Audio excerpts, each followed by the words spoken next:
Doctor B.R. Ambedkar. ये नाम तो हम सबने सुना है ना? लेकिन क्या हम सच में जानते हैं कि वो कौन थे? उनकी पूरी कहानी क्या है? चलिए, आज उनके इस असाधारण जीवन को परत दर परत समझने की कोशिश करते हैं। तो सवाल यह है कि एक लड़का जिसे पानी तक पीने से मना कर दिया गया था, वो आगे चलकर पूरे देश का भविष्य कैसे लिख सकता है? ये सवाल ही, आप समझिए, उनकी पूरी अविश्वसनीय यात्रा का सार है। एक ऐसी यात्रा जो भेदभाव की गहरी खाई से शुरू हुई और एक राष्ट्र के निर्माण की ऊंचाइयों तक जा पहुंची। तो उनकी कहानी का जो पहला अध्याय है वो एक बहुत गहरे अन्याय से शुरू होता है। एक ऐसा अन्याय जिसने उनकी पूरी जिंदगी को एक मकसद दे दिया। कह सकते हैं कि यही वो नींव थी जिस पर उनके संघर्ष की पूरी इमारत खड़ी हुई। जरा उनके बचपन की कठोर सच्चाइयों को महसूस करने की कोशिश कीजिए। स्कूल में उन्हें बाकी बच्चों से अलग बिठाया जाता था। सोचिए, उन्हें उस बर्तन को छूने की भी इजाजत नहीं थी जिससे दूसरे बच्चे पानी पीते थे। ये जो छुआछूत का जहर था ना, उन्होंने बचपन में ही इसका कड़वा घूंट पी लिया था। अस्पृश्यता या अनटचेबिलिटी, यही वो क्रूर सामाजिक सच्चाई थी, जाति व्यवस्था का सबसे घिनौना चेहरा, जो उनका दुश्मन बन गया। और इस दुश्मन से वो अपनी आखिरी सांस तक लड़े। ये सिर्फ एक शब्द नहीं था, ये एक ऐसा अपमान था जिसे उन्होंने जड़ से मिटाने की ठान ली थी। तो सवाल उठता है, उन्होंने इस व्यवस्था से लड़ने का फैसला कैसे किया? क्या हिंसा से? नहीं, उन्होंने चुना ज्ञान का रास्ता। उन्होंने शिक्षा को, एजुकेशन को अपना सबसे ताकतवर हथियार बना लिया। और उनकी ये जो एकेडमिक जर्नी थी वो सच में असाधारण थी। देखिए जरा, मुंबई का एल्फिंस्टन कॉलेज, फिर न्यूयॉर्क की कोलंबिया यूनिवर्सिटी और उसके बाद लंदन स्कूल ऑफ इकोनॉमिक्स। 3 अलग अलग महाद्वीप। उस जमाने में एक दलित छात्र के लिए ये सोचना भी मतलब लगभग नामुमकिन था। तो ये जो उनकी डिग्रियां थी ना, लॉ में, इकोनॉमिक्स में, पॉलिटिकल साइंस में, ये सिर्फ कागज के टुकड़े नहीं थे। नहीं, बिल्कुल नहीं। ये वो हथियार थे जिन्हें वो तेज कर रहे थे समाज की बेड़ियों को तोड़ने के लिए।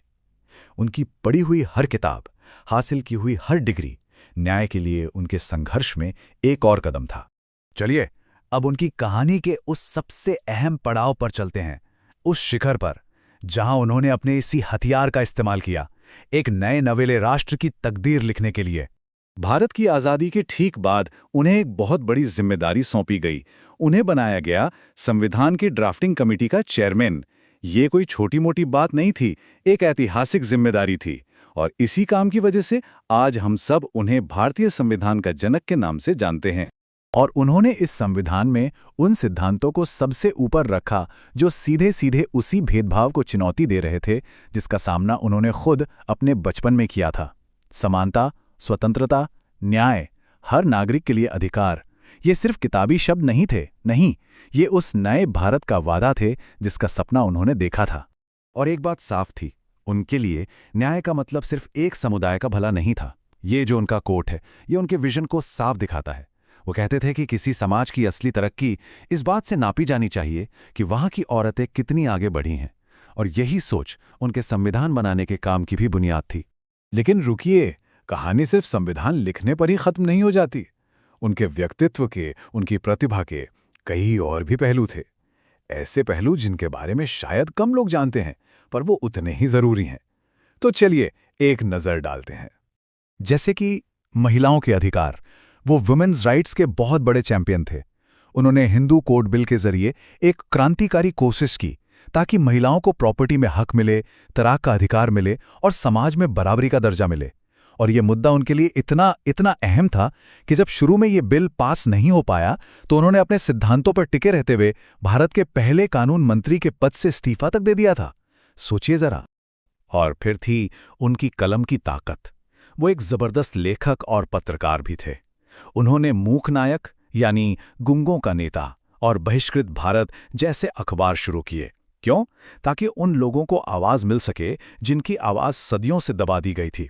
उनकी कलम समाज की बुराइयों पर एक तलवार की तरह चलती थी। अब एक और पहलू देखिए जो शायद कई लोगों को हैरान कर दे। वो भारत की अर्थव्यवस्था के भी एक आर्किटेक्ट थे। जी हाँ, वो सिर्फ एक समाज सुधारक या कानून के जानकार ही नहीं, बल्कि एक बहुत ही काबिल इकोनॉमिस्ट भी थे। देखिए, वो एक ट्रेंड इकोनॉमिस्ट थे और उनका साफ मानना था कि सामाजिक बराबरी तब तक अधूरी है जब तक आर्थिक बराबरी ना हो। और उनके आइडियाज इतने प्रभावशाली थे कि कहा जाता है कि भारतीय रिजर्व बैंक यानी आरबीआई की जो स्थापना का कॉन्सेप्ट था वो भी उनके विचारों से ही प्रेरित था। शिक्षित बनो, संगठित रहो, संघर्ष करो। ये शायद उनका सबसे मशहूर और सबसे ताकतवर नारा है। और ये सिर्फ एक नारा नहीं है, ये एक पूरा एक्शन प्लान है। शिक्षित बनो, ऑर्गेनाइज हो जाओ और फिर स्ट्रगल करो। यही वो विचार है जो हमें उनकी आखिरी और सबसे बड़ी विरासत की ओर ले जाता है। तो चलिए अब इस सफर के अंतिम पड़ाव पर चलते हैं और समझते हैं कि अंबेडकर की वो अमर विरासत क्या है, उनका वो इम्पैक्ट क्या है जो आज भी भारत और दुनिया पर कायम है। अपने जीवन के आखिरी सालों में 1956 में हिंदू जाति व्यवस्था से पूरी तरह निराश होकर उन्होंने एक बड़ा कदम उठाया। उन्होंने बौद्ध धर्म अपना लिया। और ये सिर्फ उनका अकेले का फैसला नहीं था, ये एक ऐतिहासिक पल था जब उनके साथ लाखों, जी हां लाखों फॉलोअर्स ने भी धर्म परिवर्तन किया। ये एक शांतिपूर्ण आध्यात्मिक क्रांति थी, जाति की बेड़ियों को तोड़ने का एक आखिरी निर्णायक कदम। तो आखिर में उनके जीवन से हमें क्या सीख मिलती है? पहला, कि शिक्षा में समाज को बदलने की ताकत है। दूसरा, कि अधिकार मिलते नहीं हैं, उन्हें संघर्ष करके जीतना पड़ता है। और शायद सबसे बड़ी बात कि एक अकेला इंसान भी अगर ठान ले तो पूरे देश की सोच बदल सकता है। समानता और मानवाधिकार ही सबसे ऊपर हैं। डॉक्टर अंबेडकर की कहानी यही दिखाती है कि एक व्यक्ति का दृढ़ संकल्प क्या कुछ हासिल कर सकता है। और ये हमें एक सवाल के साथ छोड़ जाती है, एक व्यक्ति समाज को बदल सकता है, तो फिर हम क्या बदलना चाहेंगे?